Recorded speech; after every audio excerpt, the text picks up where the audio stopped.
బడంపేటలో ఈరోజు మహేశ్వరం నియోజకవర్గానికి సంబంధించిన రేషన్ కార్డులు ఇవ్వడానికి గౌరవ మంత్రి గారు శ్రీధర్ బాబు గారు రావడం జరిగింది. సంతోషం. కానీ రేషన్ కార్డులు ఇస్తున్నప్పుడు కూడా పార్టీ పరంగా ఇస్తున్నట్టు ప్రోటోకాల్స్ పక్కన పెట్టి పార్టీ పరంగా ఉన్న మాజీలను అందరిని కూడా తీసుకొచ్చి స్టేజ్ మీద కూర్చోబెడితే ప్రభుత్వ కార్యక్రమం అని చెప్తున్నారు మంత్రి గారు. ప్రోటోకాల్ పాటించాలని రిక్వెస్ట్ చేయడం జరిగింది. అయినా కూడా మంత్రి గారు ఇగ్నోర్ చేసి దాన్ని స్టేజ్ మీద వాళ్ళని అందరిని అట్లే కూర్చోబెట్టడంలో ప్రయత్నం చేయడంలో నేను బైకాట్ చేసి బయటికి రావడం జరిగింది. నాతో పాటు ఉన్న వాళ్ళందరినీ ఎన్ని రకాలుగా పోలీసు వాళ్ళు మా కార్యకర్తల మీద దాడి చేసే ప్రయత్నం చేశారంటే నిజంగా దాన్ని బాధాకరం. మా పోలీస్ సంబంధించిన మా సోదరులు కూడా విజ్ఞప్తి చేస్తున్నా, ఏదైనా కూడా సమస్య వచ్చినప్పుడు రెండు సైడ్లు ఉన్న వాళ్ళని కంట్రోల్ చేసే ప్రయత్నం చేయాలా, కానీ ప్రతిపక్షంలో ఉన్న వాళ్ళను దౌర్జన్యంతో గెంటేసే ప్రయత్నం చేయాలనడం మాత్రం చాలా తప్పు. నేను వెళ్తున్నానని చెప్పగానే ఏసీపీ గారే నన్ను బయటికి తీసుకొచ్చే ప్రయత్నం చేశారు. పోలీసు వాళ్ళని అడ్డం పెట్టుకొని ఎన్ని రోజులు పాలన చేస్తారనేది ఖచ్చితంగా ప్రభుత్వం ప్రశ్నించుకోవాలి. ప్రజాపాలన అంటే పోలీసు వాళ్ళని పెట్టుకొని కార్యక్రమాలు చేయడమే ప్రజాపాలన. మా జర్నలిస్ట్ సోదరులు నా కార్యక్రమం అంతా నాతో పాటు ముందుకు వస్తున్నారని జర్నలిస్టుల మీద కూడా దాడి చేసే ప్రయత్నం చేస్తున్నారు. జర్నలిస్టుల మీద జరిగిన దాడిని ఖండిస్తా ఉన్నాను. ఎందుకంటే ముఖ్యమంత్రి గారు మాట్లాడుతూ మనం చెప్పారు కదా, జర్నలిస్టులను చూస్తే చెంపల మీద చల్ల కొట్టాలనిపిస్తుందని. అది కాంగ్రెస్ పార్టీ సంస్కారం. ఎందుకంటే జర్నలిస్ట్ అనే వాడి విలువ ఏంటి అనేది, జర్నలిస్ట్ వాళ్ళకి ఎంత విలువ ఉంటుంది అనేది, సమాజంలో వాళ్ళ పాత్ర ఏంటి అనేది గౌరవ ముఖ్యమంత్రి గారు మర్చిపోయినట్టున్నారు. ముఖ్యమంత్రి గారు అన్నారు కదా, మేము దాడి చేస్తే తప్పేముందని ఈరోజు పోలీసు వాళ్ళు కూడా మీడియా మిత్రుల మీద దాడి చేసే ప్రయత్నం చేశారు. దాన్ని ఖండిస్తా ఉన్నాం. నిజంగానే మీరు రేషన్ కార్డ్స్ ఇస్తే అందరికి ఇస్తున్నప్పుడు గాంధీ భవన్ కి వెళ్ళి ఇచ్చినట్టు మీ పార్టీ పరంగా ఇస్తున్నట్టు అందరినీ తీసుకొచ్చి స్టేజ్ మీద కూర్చోబెడుతున్నారు. ఇందిరమ్మ ఇల్లు ఇచ్చారు, కాంగ్రెస్ పార్టీ వాళ్ళు పోయి ముగ్గు పోస్తేనే ఇందిరమ్మ ఇల్లు శాంక్షన్ అవుతుంది. రేషన్ కార్డు కూడా కాంగ్రెస్ పార్టీ వాళ్ళే ఇస్తున్న ఫీలింగ్ తీసుకొచ్చి ప్రభుత్వ పరంగా ఇస్తున్నారా, కాంగ్రెస్ పార్టీ నుండి ఇస్తున్నారా అనేది సమాధానం చెప్పాలి ఈ ప్రభుత్వం. ఎందుకంటే ఈ రోజు కాంగ్రెస్ పార్టీ నుండి ఇచ్చినట్టుంటే మీరు గాంధీ భవన్ లో పెట్టుకోండి, మీ కార్యకర్తలు కండువాలు వేసుకొని ఆడ పంచుకోండి తప్పిస్తే ఇది ప్రభుత్వ కార్యక్రమం ప్రోటోకాల్ పాటించడం ఇష్టం లేకపోతే మమ్మల్ని పిలవద్దు, మమ్మల్ని కార్యక్రమాలకి పిలిచి అవమానించే ప్రయత్నం చేయొద్దు. నిజంగానే దమ్ము ధైర్యం ఉంటే ప్రోటోకాల్ పాటిస్తూ పద్ధతి ప్రకారం కార్యక్రమాలు చేయాలి. కానీ ప్రభుత్వ కార్యక్రమాలు కూడా పార్టీ పరంగా చేసి లబ్ధి పొందాలని ఏదైతే నాటకం ఆడుతున్నారో ప్రజలు గమనిస్తా ఉన్నారు. తప్పకుండా మీ పార్టీకి ఈ ప్రభుత్వానికి చమనగీతం పాడడానికి ప్రజలు సిద్ధంగా ఉన్నారు.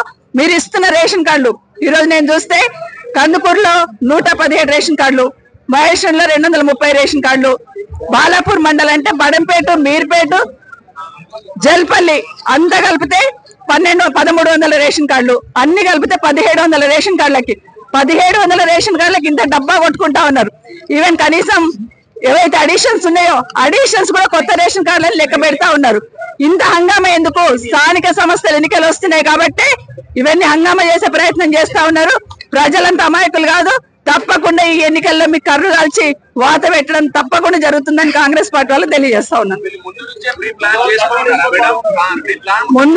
ముందు నుండి ప్లాన్లు ఉన్నారు కాబట్టి బెటాలియన్ పోలీసు వాళ్ళని దించారు. బెటాలియన్ పోలీసు వాళ్ళు ఏమవసరం రేషన్ కార్డులు పంచడానికి?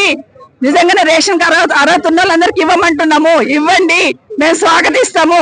కానీ కార్యక్రమాన్ని డిస్టర్బ్ చేయాలన్న ఆలోచనతోనే, మీరే డిస్టర్బ్ చేసుకోవాలన్న ఆలోచనతోనే ఉదయం 9 గంటల నుండి బెటాలియన్లు దించారు పోలీసు వాళ్ళను.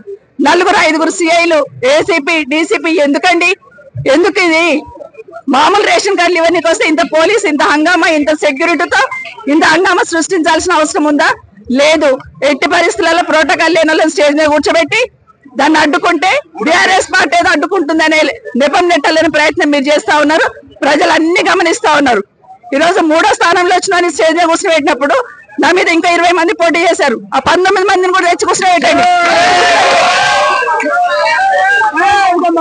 3వ స్థానంలో వచ్చిన ఆయనను ఎట్లా కూర్చోబెడుతున్నారో ఇంకా 19 మంది పోటీ చేసిండ్రు నా మీద, వాళ్ళందరినీ కూడా తెచ్చి కూర్చోబెట్టండి. అప్పుడు యాక్సెప్ట్ చేద్దాం. అట్లా కాకుండా మీకు గాంధీ భవన్కి వెళ్ళి ఇచ్చినట్టు, మీ జేబులకి వెళ్ళి ఇచ్చినట్టు మీ పార్టీ పరంగా ప్రోగ్రామ్ చేస్తామంటే చూస్తూ ఊరుకోవడానికి ఎవరు సిద్ధంగా లేరు. ప్రజలు కూడా అన్ని గమనిస్తా ఉన్నారు. సమయం సందర్భం కోసం వెయిట్ చేస్తున్నారు. బడంపేటలో స్టార్ట్ చేసినాక కనీసం నేను బైకాట్ చేస్తున్నా, మీరు ప్రోటోకాల్ పాటించట్లేదంటే గౌరవ మంత్రి గారు ఆపుతారు అనుకున్నాను, కానీ వెళ్ళిరండి మేడం అన్నారు. అది నిజంగా చాలా బాధాకరం. ఈరోజు ప్రోటోకాల్ లేని వాళ్ళు స్టేజ్ లో కూర్చోబెట్టారు. ఓడిపోయిన వాళ్ళనే మేము ముందు పెట్టి పనిచేస్తామని ఏదైతే అనుకుంటున్నారో, రేపు అసెంబ్లీలో కూడా వాళ్ళని పిలుచుకోండి, ఎమ్మెల్యేలను పిలవకండి. ఇంకా ప్రోటోకాల్ ప్రకారం మమ్మల్ని పిలిపించట్లేదంటే గౌరవ మంత్రి గారు ఆపుతారు అనుకున్నాను, కానీ వెళ్ళిరండి మేడం అన్నారు. అది నిజంగా చాలా బాధాకరం. ఈరోజు ప్రోటోకాల్ లేని వాళ్ళు స్టేజ్ లో కూర్చోబెట్టారు. ఓడిపోయిన వాళ్ళనే మేము ముందు పెట్టి పనిచేస్తామని ఏదైతే అనుకుంటున్నారో, రేపు అసెంబ్లీలో కూడా వాళ్ళని పిలుచుకోండి, ఎమ్మెల్యేలను పిలవకండి. ఇంకా ప్రోటోకాల్ ప్రకారం మమ్మల్ని పిలవకండి. మా మీద ఓడిపోయిన కాంగ్రెస్ వాళ్ళని తీసుకొచ్చి మీరు మీటింగ్లు పెట్టుకోండి, అసెంబ్లీ నడిపించుకోండి. ఇదంతా కూడా వ్యవస్థనంతా నాశనం పట్టిస్తున్నారు, భ్రష్టు పట్టిస్తున్నారు.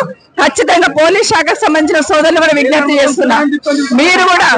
మీరు కూడా పోలీస్ శాఖకు సంబంధించిన మా సోదరులందరూ కూడా ఎప్పుడు అధికారంలో ఒకరే ఉండరు, న్యాయబద్ధంగా పనిచేసే ప్రయత్నం చేయండి.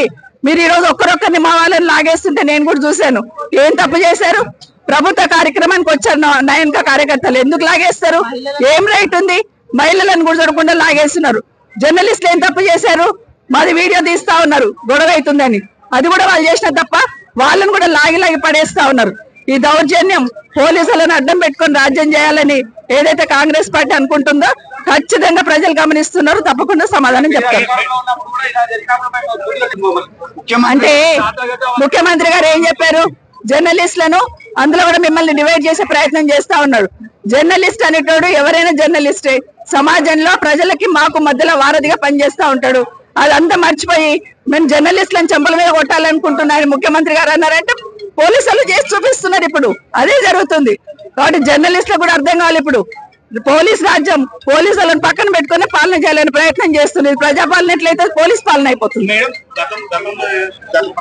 అప్పుడే అడగ